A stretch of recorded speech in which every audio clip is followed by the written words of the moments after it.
I'm going to try to send this video to all of my prospective customers. Listen, hear me out now. At least 70% of the radios sent to me arrive either damaged or destroyed. I've tried to be specific with packing requirements. Now I'm going to say it. Again, this radio just arrived today. There's actually 2 radios packed in this box. Okay? Both of these radios were damaged in shipment. Can you tell why? Now, in all disclosure, I did just unwrap them. But look at this. I say about 2 inches all around the radio with bubble wrap. This is bubble wrap. This is big bubble wrap. You want small bubble wrap.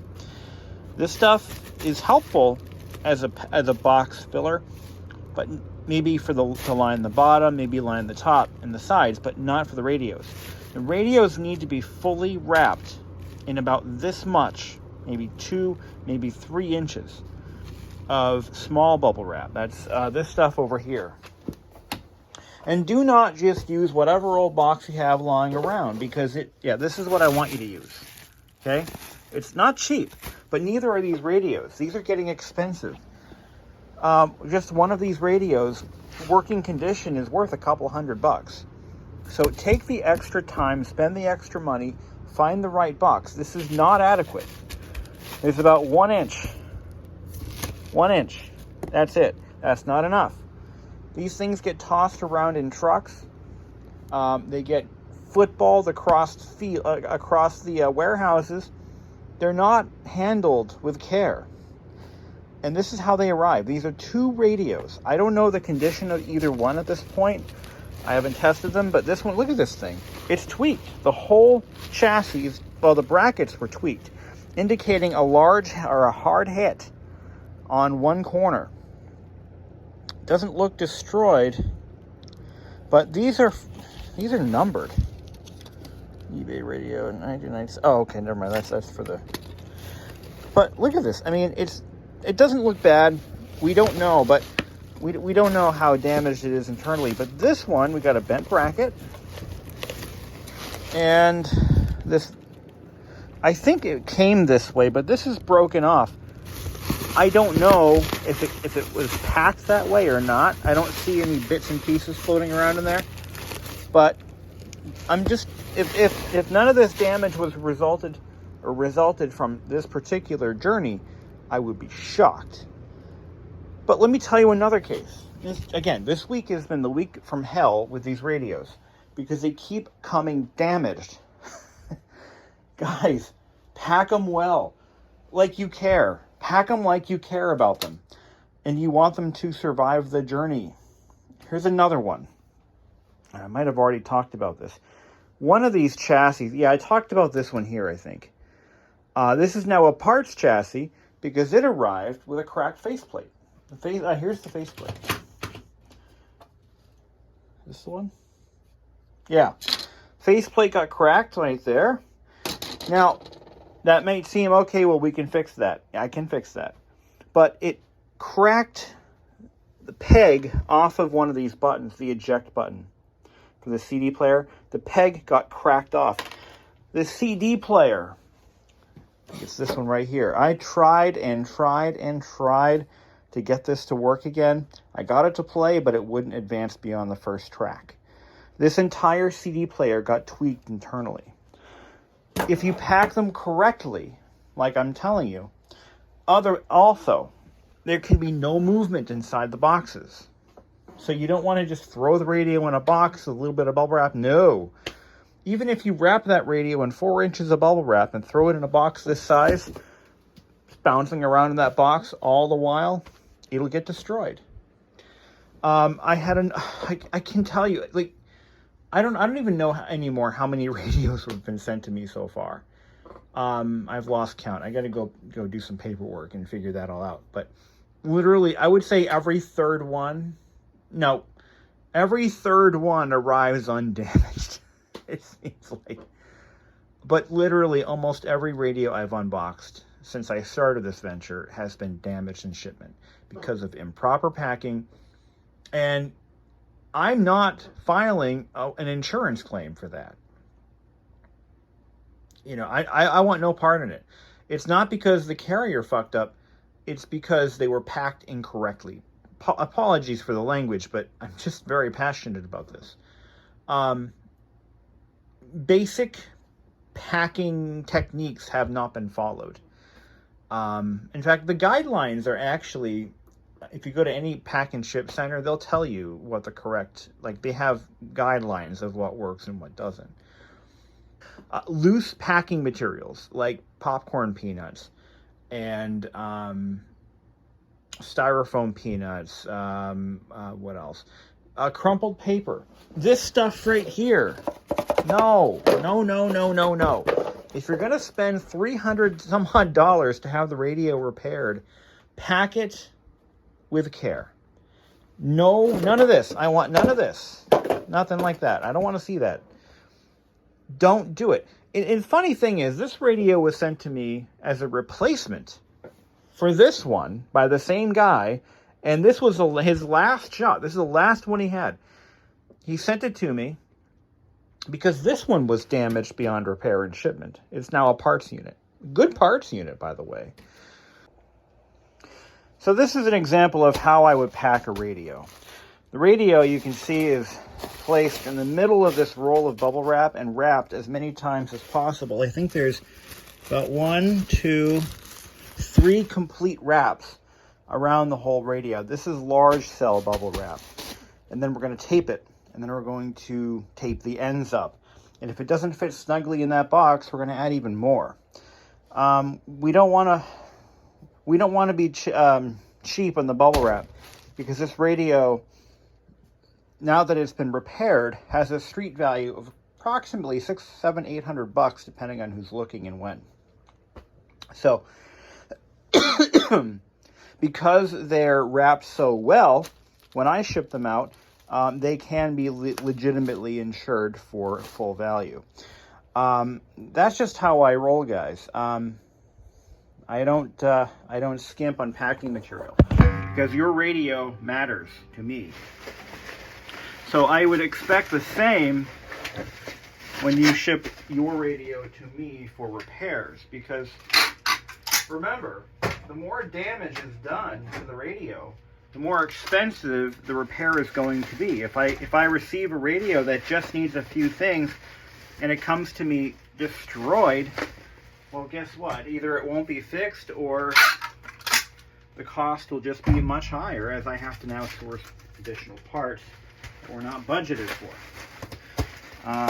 That's just, unfortunately, our the companies who transport goods around the country and around the world, they don't treat these with kid gloves. They treat them as if they're footballs. Not much we have control over on that one. And when you say, well, you know, I've had great luck with UPS or FedEx, or I never use this service because of that, understand that all of the packaging services have their flaws, and not one of them is perfect. I've had packages damaged from all the carriers. That's just the nature of the beast. So this thing's ready to go. There should be good enough, you know, bumper protection on all sides. And the box we're going to ship it in is the customer's own box. This was the one he shipped the replacement in. In this case, his first one was damaged. I ended up taking the first one that was damaged, and the second one that he sent me, I was able to make one good unit from the two. But that's the box we're using, and we're going to make sure there's no movement in this box. Let's take a look at that for a sec. So this is what he used for bubble wrap. We're going to reuse this, but you can see there's nothing left to it. See, this particular style of bubble wrap, I don't know where this came from, but this is a bad idea. See, all of these cells are connected, so if one cell is punctured, they're all punctured. It's the Christmas tree lights of bubble wrap. I've never seen this before. But this is the stuff you buy at, like, you know, any packaging store. You can get the stuff at Walmart. You can get it at Staples, Office Depot, Office Max, and of course the smaller cell is preferable. I actually paid for that roll. So yeah, do understand that, you know, packaging really matters. If it's not packed well, it's not going to survive the journey, and it's a lost cause at that point. Even if it's in, now here's the other thing. If it's not packed well and it's damaged, the insurance claim will be denied by the carrier. I've had this happen to me. See, I've learned from my lessons, from my mistakes. I've had it happen where a package I sent was improperly packed, and when I was much younger and much more naive, and the claim was denied because it was packed with insufficient packing material. So understand that your claim will be denied by the carrier if it's damaged in shipment. Even if you insure it for $1,000, you're getting nothing if you try to file a claim on that. So do understand that your packaging quality really matters, not only to me, but to the carrier and ultimately to the end result or the end customer, which is you. So please understand, I'm not trying to be mean, but I have had too many radios damaged in shipment because these simple steps were not followed. So I'm going to try to communicate to my future clients, here is what we need for packing. If you can't do that, don't bother sending me the radio, because I won't. I'm done with these. I'm done. Just so many of them are getting damaged that it's costing me a lot of extra time and hassle dealing with them and having to relay the bad news to you guys, the customers, who I really do care about. I want your radios to work, and I want them to be better than they were when I shipped them out. I want them to be in better shape than when I got them, and when they left your door. All right, rant over. Let's get this guy's radio packed and shipped. So another thing is, if you are going to use cardboard fillers like this, it's okay if and only if the radio is properly wrapped in a sarcophagus of bubble wrap. That is the only time that is okay. Look, there's more of this. We're going to this is from his. Now this is his original box. Do you see the problem here? This is the box he sent the radio in the first time. It's too small. You cannot adequately protect a radio in this box. Look at how much damage is on this. This box has been reused multiple times. If the box looks like this, don't reuse it. Just don't do it. Not only that, but don't send me priority mailboxes. Now here's another one for you. So this is the box they're sending his radio out in, and this is the one he sent the first one in. Do you see the problem here? This box is inadequate. Now I'm going to show you a couple of reasons why. And I'm doing this because I know one of you guys is going to try to do the same thing to save cost. This box, three things. It's a priority mailbox. I cannot ship this FedEx, not legally. Seriously, not legally. Now I don't think that the USPS service is enforcing this, but I will tell you that some FedEx and UPS carriers won't take them because they're paid for by USPS for exclusive use as a priority mailbox. Kind of like how those milk crates that you see outside of grocery stores and convenience stores, they say, theft of this case is a punishable, finable felony, blah, blah, blah. Well, it's not very often enforced, but yes, I've looked into it. You can be arrested or at least charged with theft by a cop if you are in possession of a milk crate.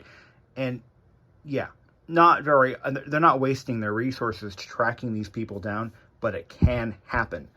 It has happened. But USPS does not want other carriers using these boxes. And if caught, they can, in theory, fine you or me or the carrier. Not going to happen, but because of that rule, my local FedEx carrier or shipping center will not accept these. I can't use them. I have a FedEx account. I ship with FedEx almost exclusively, unless specifically asked not to. Now, so that problem aside, this box is too small. This box is too small for this radio. Let me show you what I mean. Let's take this whole thing here. It's okay, this one's a This is a parts unit. This is the radio that was actually damaged in this box. Take a look. Take a look at, look at that. Now, we've got the radio sitting on the floor even. It's not even in the box. It's sitting on the floor. And there's about 1 inch. And the cover is not even on it. So, less than an inch of a space top to bottom. You can't adequately pack this radio. There's no way to do it without avoiding damage. Now, make sure that your box can accommodate wrapping this radio in about 2 to 3 inches on all sides of bubble wrap. Okay? Do that,